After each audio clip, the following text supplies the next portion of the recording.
Welcome back to Cyberspace. I'm your host, Leslie Poston, and today we're taking a look at why our brains struggle to assess risk. Risk assessment is one of the most critical cognitive skills we rely on daily. From deciding whether to change jobs to determining if it's safe to cross the street, we're constantly making calculations about danger and opportunity. But here's the catch. Humans are terrible at that. We worry about things that are statistically unlikely, ignore dangers that are creeping up on us, and allow emotion, misinformation, and stress to completely distort our perception of what's risky and what's not. We're breaking down the science of why we make bad risk decisions in love, money, society, and even global crises. We talk about the psychology behind our risk biases and how social media and politics warp our judgment, and why even our own brains may be sabotaging us after something like COVID. And don't worry, we won't just leave you with the problems. By the end of the episode, we'll talk about how you can get better at assessing risk and making smarter choices in your daily life. The truth is, understanding risk isn't just about avoiding danger. It's about knowing which opportunities are worth taking. Whether you're wondering about a career change, a new relationship, or just how worried you should be about the latest headline, this episode will help you navigate uncertainty with more clarity and confidence. Let's start with something deeply personal: relationship risk. Whether it's dating, friendships, or work relationships, people often make decisions that seem, at least in hindsight, completely irrational. Why do we stay in toxic relationships, take forever to leave bad jobs, or ghost potential partners instead of just saying, hey, I'm not interested? A lot of this comes down to attachment styles and how we perceive risk in relationships. If you're anxiously attached, you may fear rejection so much that you overcommit to a failing relationship. On the other hand, avoidantly attached individuals tend to view commitment itself as a risk and may bail out too early. Research from adult attachment theory shows that these patterns form in childhood, but continue to shape our risk calculations in adult relationships. Your brain is essentially running calculations based on your earliest experiences, deciding whether closeness represents safety or danger. Then there's the sunk cost fallacy. We invest time, energy, and emotions into people, and even when it's clear a relationship isn't working, we convince ourselves to stay because we don't want to lose what we've already put in. This is why you hear people say things like, but we've been together for 5 years, as if time invested is a reason to invest more, rather than cutting losses. Similarly, in dating, people fall into the gambler's fallacy, thinking that because they've had a streak of bad dates, the next one must be amazing. In reality, past experiences don't dictate future odds unless we change something about our behavior. And what about work? Interestingly, we tend to tolerate toxic workplaces longer than toxic friendships. Why? Partly because we assess workplace risk differently. Quitting a job comes with financial uncertainty, as well as healthcare uncertainty in the United States, while cutting off a bad friend doesn't. There's also the psychological pressure of workplace culture, where leaving is framed as failure rather than a healthy choice. Studies show that the average person stays in a job they hate for 18 months before quitting, while they might drop a toxic friend within weeks of recognizing the problem. People often make opposite risk mistakes in different domains.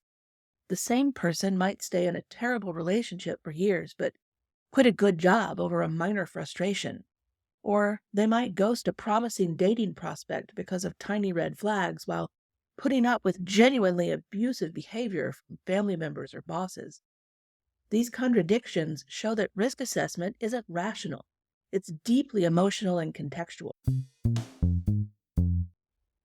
Money might seem like a rational space where people carefully weigh pros and cons, but nope, we're just as bad at financial risk assessment as we are in relationships.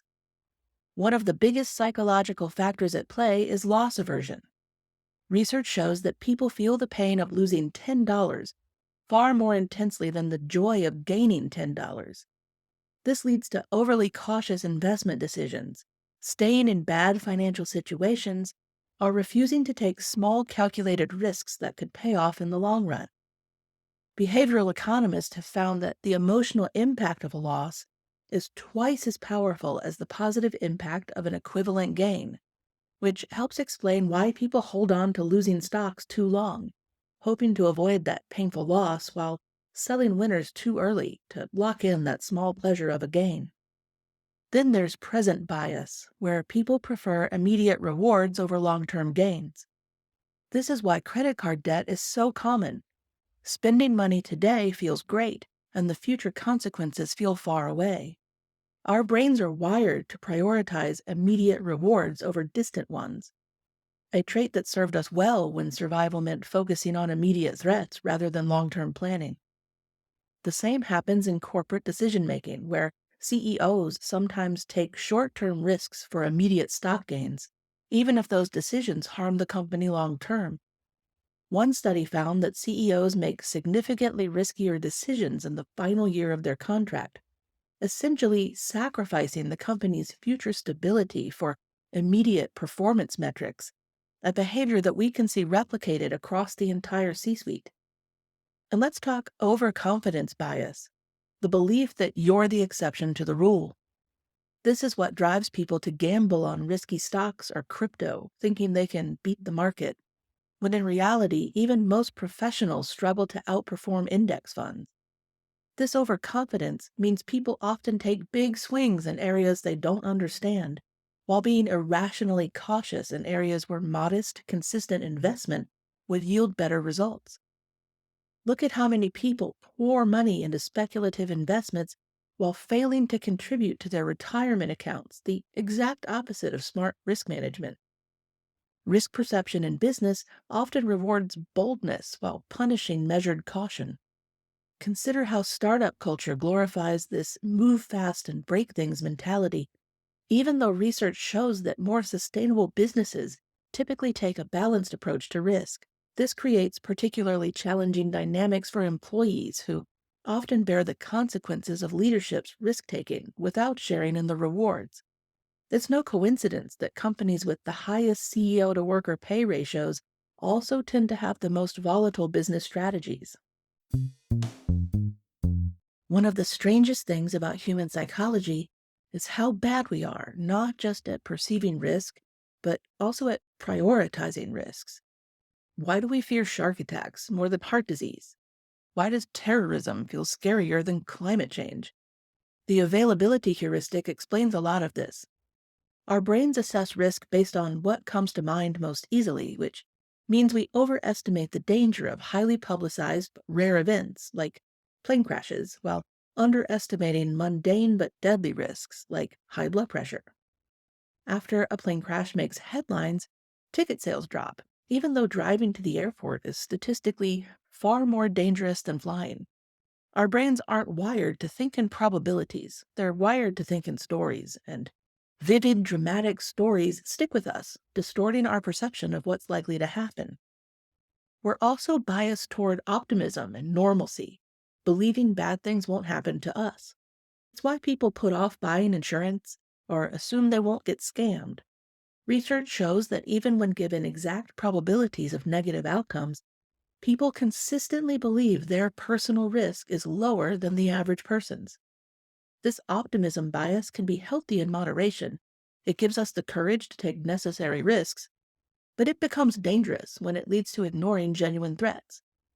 Meanwhile, we overestimate risks we can't control, like nuclear accidents, while downplaying dangers totally within our control, like texting while driving. The illusion of control plays a significant role here too. People tend to feel safer when they're in charge, even when the statistics don't back this up. It's why people fear flying, where someone else is in control, more than driving, where they're at the wheel, despite driving being far deadlier. This illusion extends beyond physical risk to financial and social risk as well.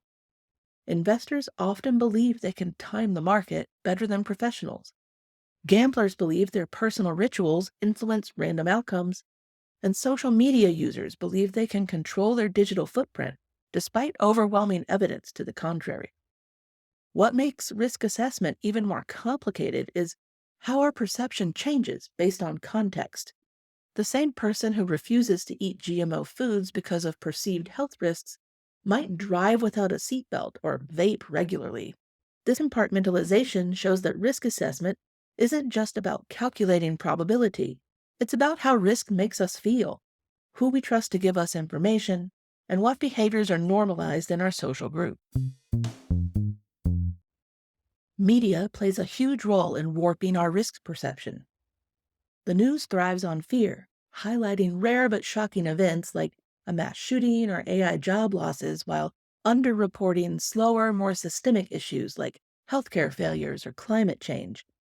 The fundamental problem is that media outlets, whether traditional or social, have incentives that don't align with accurate risk assessment.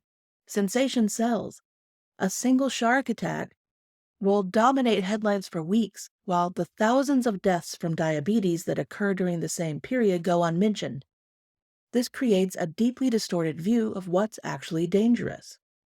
Research has found that people who consume more legacy news media tend to have less accurate perceptions of risk, overestimating the likelihood of murder, terrorism, and natural disaster while underestimating health risks like heart disease. Then there's social media. Fear spreads fast, and platforms reward content that makes you anxious or angry. This leads to doom scrolling, a psychological trap where people keep consuming negative news, reinforcing anxiety and desensitization. Studies of social media engagement show that fear-inducing content spreads 6 times faster than positive news. This creates a media environment where even legitimate risks get blown out of proportion, making it harder to distinguish between minor concerns and genuine threats. The micro-targeting capabilities of today's media platforms make this even worse. Algorithms detect what makes you scared or angry and feed you more of it, creating personalized echo chambers of fear. Someone worried about climate change gets fed increasingly apocalyptic climate content. Someone anxious about crime gets bombarded with stories of violence, even if crime rates in their area are low. These personalized fear silos make collective rational risk assessment almost impossible. What's particularly troubling is how this distortion leads to risk fatigue. When everything is framed as a crisis, people eventually tune out or become numb to warnings. We've seen this play out with pandemic alerts, climate change warning, and economic forecasts. By crying wolf or perceiving to cry wolf too often, or making every wolf seem equally dangerous, media makes it harder for people to respond appropriately when genuine threats emerge. The result? We panic over the wrong risks while ignoring slow-moving but deeply consequential dangers. We fear dramatic, acute risks while missing chronic, escalating problems until they reach crisis levels. And increasingly, we distrust the very sources that could help us make better risk assessments, creating a vacuum where conspiracy theories and unfounded fears flourish.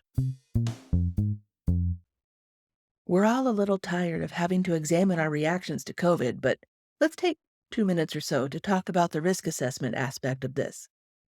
COVID broke people's ability to assess risk.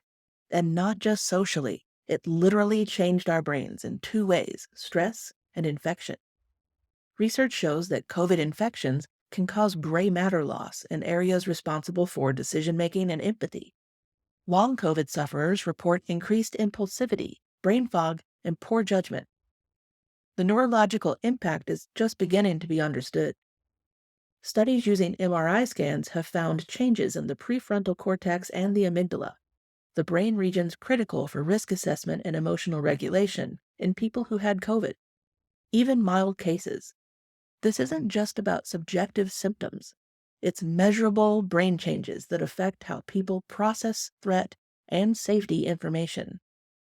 How people process threat and safety information. One concerning study found that these changes persisted for months after infection, potentially explaining why risk perception seems to have shifted permanently for many people.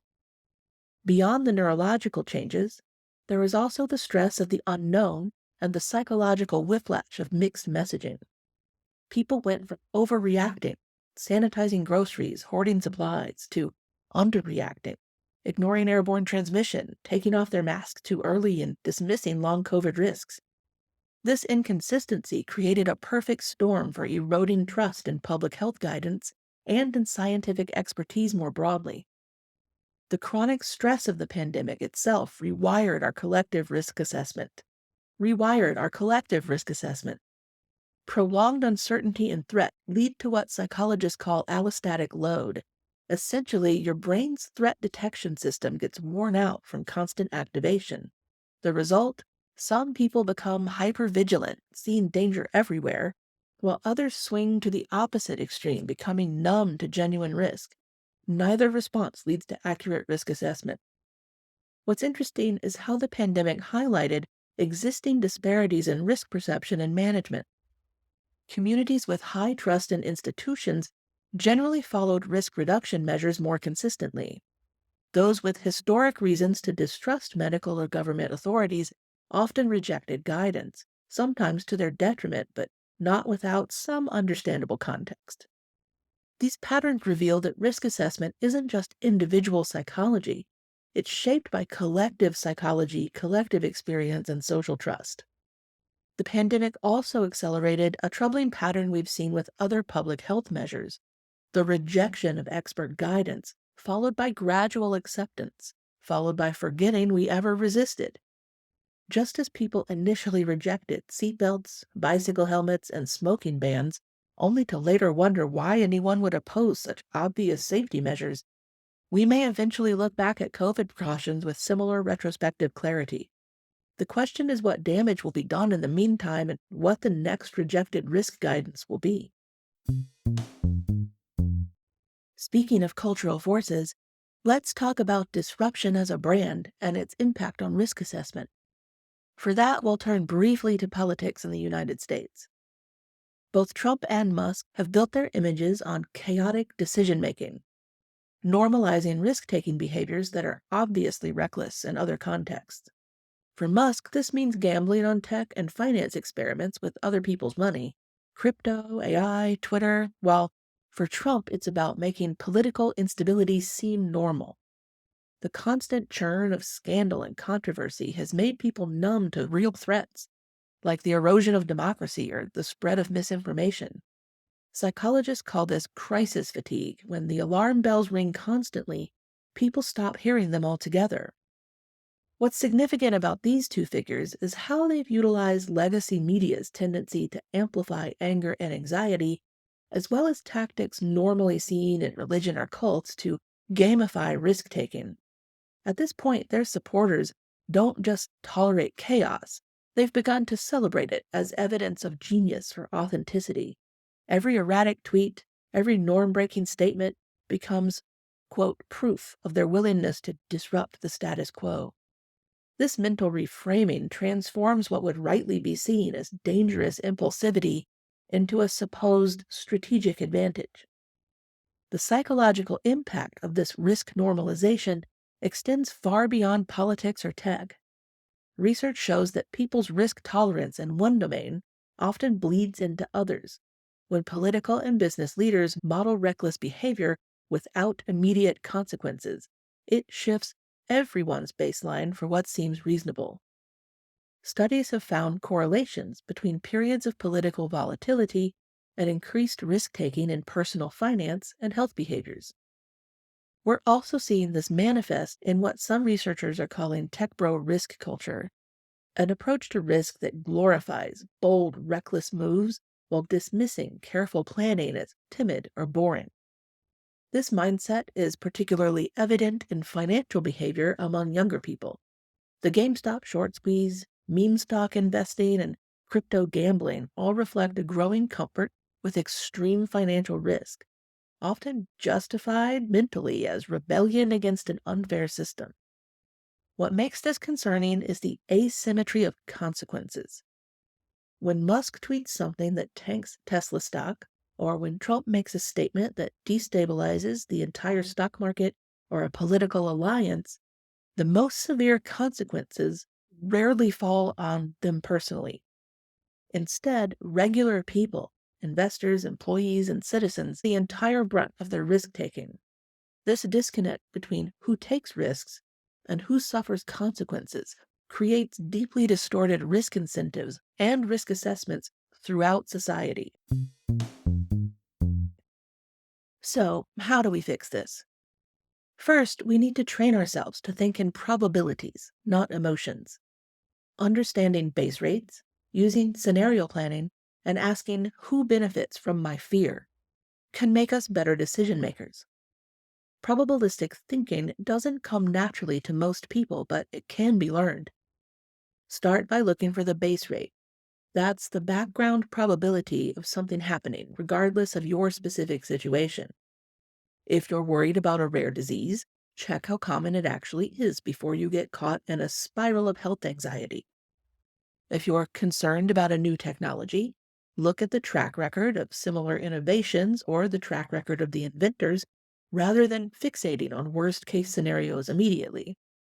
This simple habit can dramatically improve your risk assessment. Scenario planning is another powerful tool. Instead of thinking in binary terms, like will this happen or not, consider multiple possible outcomes with different probabilities. Professional risk managers use this approach to prepare for uncertainty without becoming paralyzed by it. You can apply the same technique to personal decisions. When considering a job change, for example, map out several possible outcomes from best case to worst case and create a plan for each. This converts vague anxiety into concrete contingencies. Also, we need to clean up our information diet. Cutting out low quality, fear based media and learning to pause before reacting emotionally can rewire how we assess danger.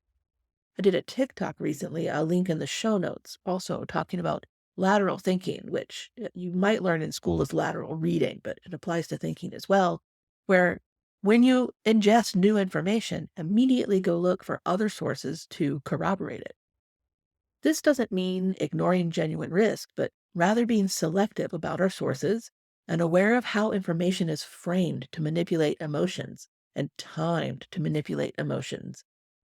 Pay attention to whether a news source provides context and probabilities or just provides isolated incidents designed to provoke fear. Collective risk literacy matters also. Research shows that people make better risk decisions when they discuss options with others who bring different perspectives.